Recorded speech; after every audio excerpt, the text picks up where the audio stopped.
Pizza delivery guys. They've been through a lot. Far off locations, hostile customers, no tips. But here's 4 stories that take the horrors far beyond your usual problems as a nightly transporter. Ghost, sexually promiscuous customers, illegal immigrants, and white supremacists. Grab a blanket, turn off your lights, because here's 4 true, scary, and weird pizza delivery stories from Reddit.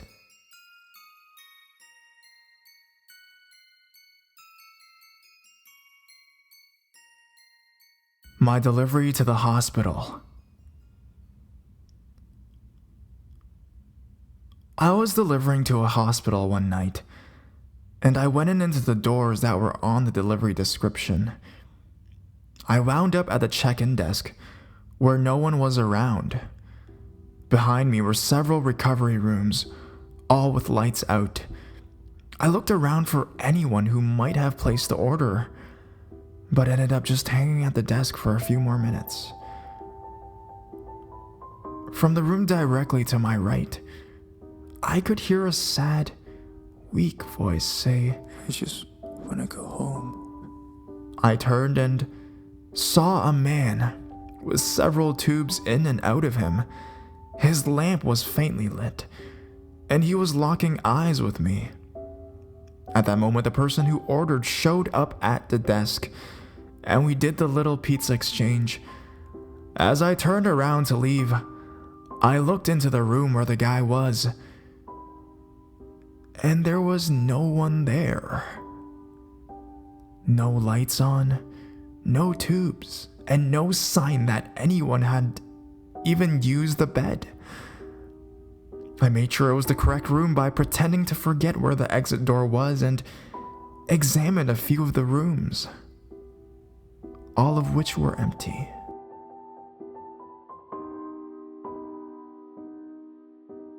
The naked customer.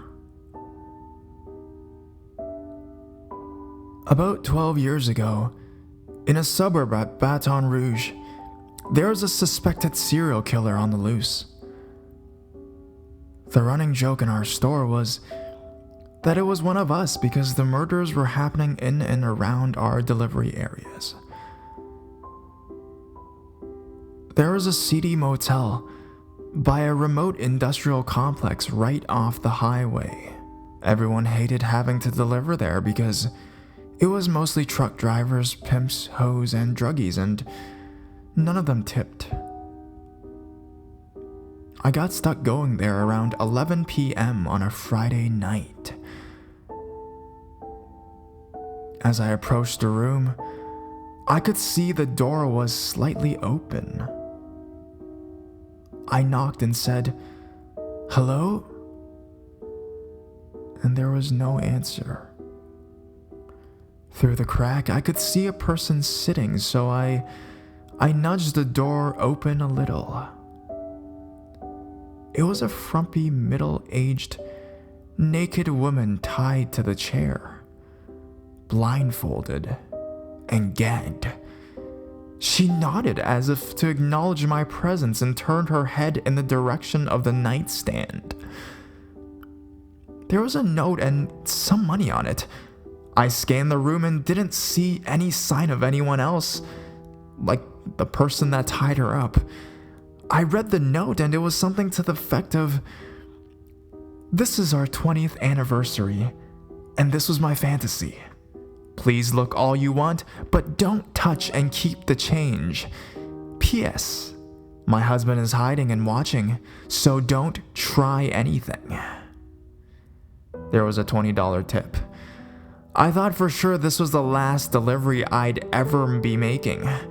I snatched the money and left the pizzas on the bed and backed out slowly. I've never been more creeped out in my entire life.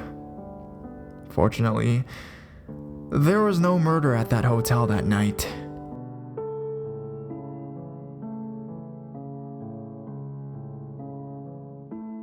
The 500-pound woman. I delivered pizzas all throughout college, and I saw a lot of weird stuff.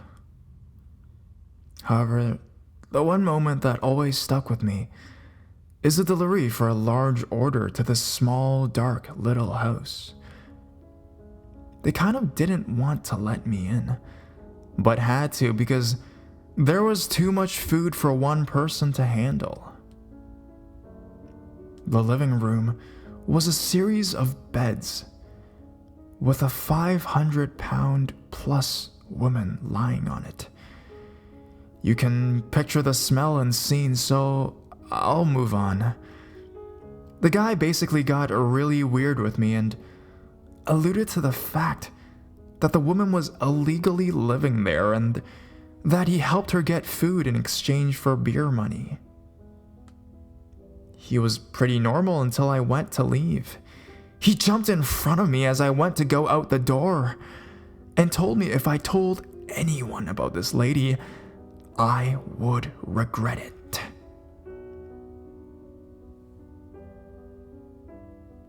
So I brought it up that night with someone who lived by there, and they told me this whole tale of how the neighborhood drunks would do stuff like get food and have sex with this lady for money.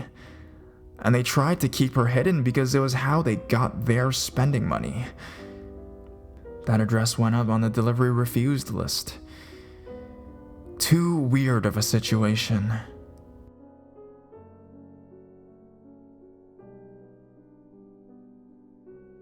White supremacist.